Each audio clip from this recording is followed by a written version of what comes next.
Hello everyone, Forex here. Today I would like to talk about returned values of certain commands. It's a concept that's rather easy to understand, and I'm sure that many people got the hang of it just by writing a couple of scripts. But I still think it's worth talking about a little just to make sure that everyone understands what exactly returning a value is about. I expect you to know about basics of scripting, different data types and some small amount of knowledge about commands in the game. I can recommend you to watch my videos on data types, creating a first script, if then and while do structures if you haven't seen them already, which should cover pretty much all code I'll be using in this video, just in case you don't understand something. When I talk about commands in my videos, I tend to say that some commands set a value and other commands return a value. It's not true, but it helps a lot to simplify what I mean. Technically, all commands return a value, but some are commonly used to set something, while others are used to retrieve something. I will explain on a simple example: damage and set damage. Set damage is primarily used to set the damage value of an object. The command either damages or heals the object and returns an empty value that we don't have to care about, simple as that. Damage command is used to get the damage of an object, so by itself it doesn't really have any effect on the game, but it helps when used with other commands. It returns a number representing the damage value of the desired object, and this magical return means that the game looks up the damage value and gives me this number to do whatever I want with it. And at this point, the command damage is absolutely the same as writing the number itself. And this is important to understand. This is the primary reason why so many scripts work the way they do. Say I have a soldier called my soldier, and I've used the command damage with this object. Now I can, for example, assign this value to a variable called my damage. At this point, it's pretty much the same thing as writing that my damage equals a number, say a 0.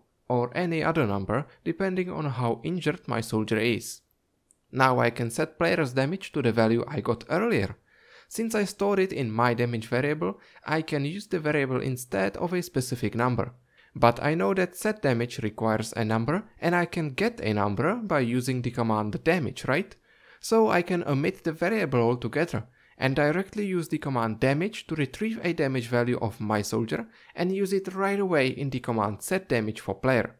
The game reads the command set damage, looks in the place where it is expecting a number, reads the command damage, retrieves the number that is the damage value of my soldier and uses this number in the set damage command. And this is why and how it is possible to sort of chain commands together to get what we need. I have prepared an example for you. 3 different methods for obtaining the name of the current group leader of the player's group. These can be useful, for example, when you make a briefing or some sort of mission note. This command can help you get the commander's name, and even if you change it a million times throughout the development, you won't have to go to the briefing and rewrite it every single time. It will just do it for you.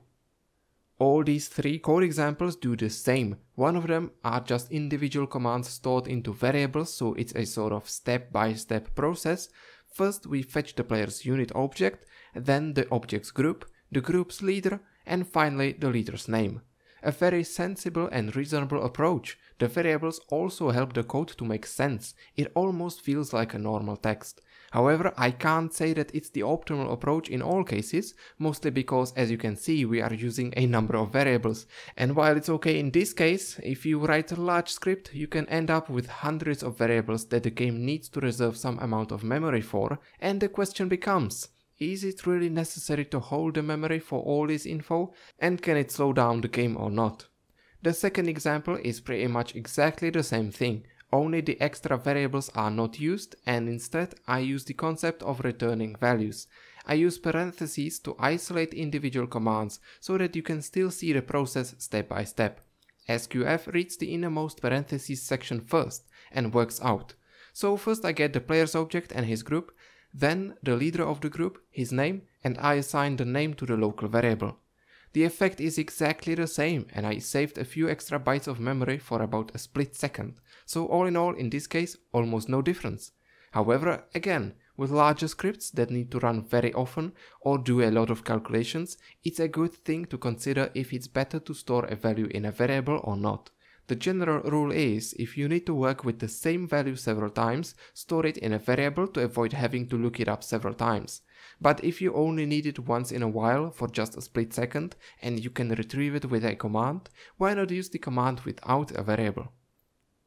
The third example, same result, only the commands are slightly different, just to show you that there's more ways to reach the same result. The commands get player's group, an array of all units sorted by rank, and the first object listed here must be the commander. Get his name and we are where we want it to be. So important things to remember here, it is possible and perfectly okay to use returned values from commands. These commands can be used with one another and the values that are returned can be manipulated with just like any value of that type. Parentheses can and should be used to indicate what to read first. Sometimes it's okay to write the commands without them, but other times it will be unclear what to do first, and in that case you will be forced to use them. You can use the previous examples, get the commander's name, only this time without the parentheses. The first method works fine, because it is composed of one-word commands that can all be resolved as they go. However, the second example doesn't work, because the order of execution isn't correct. We would need to first find the array of units, then pick the first one, and then take his name. So to make sure that the game knows how to do these steps as described, we have to use some extra parentheses. By the way, it is very common and practical in many cases, so don't be afraid of using them in your scripts. The last concept I would like to mention here is the difference between storing a value in a variable and using the command directly. It may come as a surprise to some, but as I said before, these things can seem natural to some and difficult to others. When you decide to store a value into a variable, this value gets stored as is. In other words, once stored, it doesn't change even if it is some dynamic value. This is exceptionally important for scripts that need to run for a little while, and can result in pretty huge mistakes in script even if the game doesn't report any specific errors. I have a nice example as well. Let's say I have a mission that starts with the player parachuting onto the island, and I want to check if he's landed or not. I can make a new task once he lands, add enemies or do whatever, but now let's focus on the initial part of the script, how to check for the player's whereabouts. So I present to you this simple code. Assuming that the player starts in the air, all I have to do is to obtain his position, extract the value of height above land, and then run a loop to see if the height gets close to 0. Once it does, I know that the player must have landed. Or even easier, I can forget about some loop, I can just wait until the position gets close to 0. Except when I run the code in the game, nothing ever happens. I don't get any errors, no problems, but I don't ever get the message about me landing either. Well, the problem is in how I wrote my script, more specifically how I decided to handle my conditions. Let's have a closer look at what the code actually does. At the start, the script checks player's position and stores this value into a variable. This value gets saved here, and since the player starts high up in the air, the number is pretty much above 0. However, as I said before, values in variables don't just magically change or update themselves. And since I'm using the variable in my loop condition, I can be pretty sure that this loop never ends. I'm waiting for a moment when 112 becomes less than 3. Well, I'll never get to that point. What I need to do instead is to make sure that my information about the player's position gets updated, so that I always work with the latest position.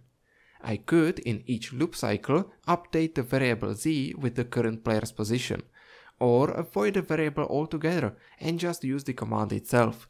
Since the game will have to calculate the player's position in each loop cycle anyway, I can just omit the variable and ask for the player's position straight away in the condition. This way, with each cycle, the game will have to look up player's position and see if it is less than 3 or not. In this example, I absolutely need to work with the most recent fresh info. There are also contrary situations, like, let's say, a tracking device that shows me, say, my distance to my target, but it has a certain delay, so it shows me my distance to where my target was 10 seconds ago. I can even add a map marker to show you how it works, why not? This device works only thanks to variables, which store the target's position for the required time and then use it to calculate the distance. If I didn't use a variable to obtain the position and then keep it for 10 seconds, I would always end up with the most recent position and the device wouldn't work as intended. The shortcode that I wrote keeps an array of the last 10 positions and always picks the oldest one.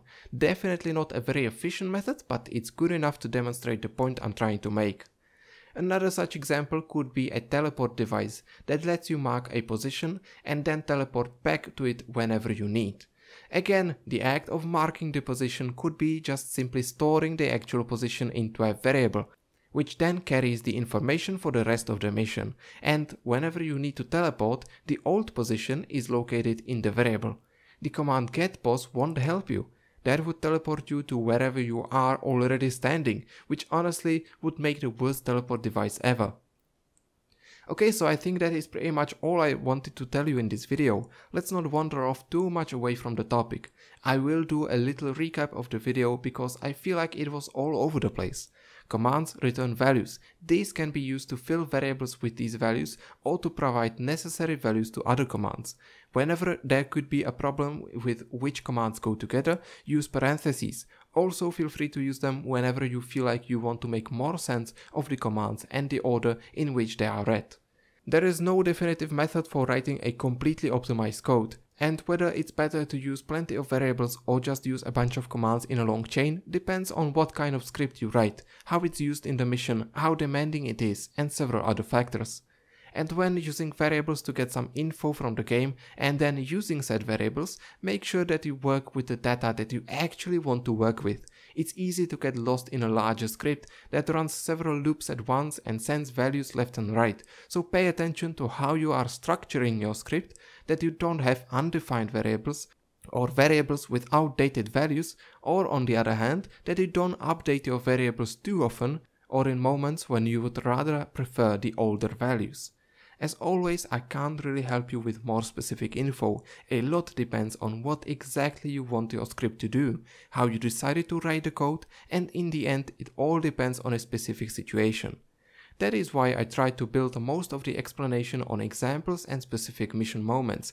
I think that this should be enough to grasp the main concepts and important details. If you really wish to see some larger examples, I'm sure you could find something in the missions I released here for the Let's Make series. Well, that's it for this video. See you next time.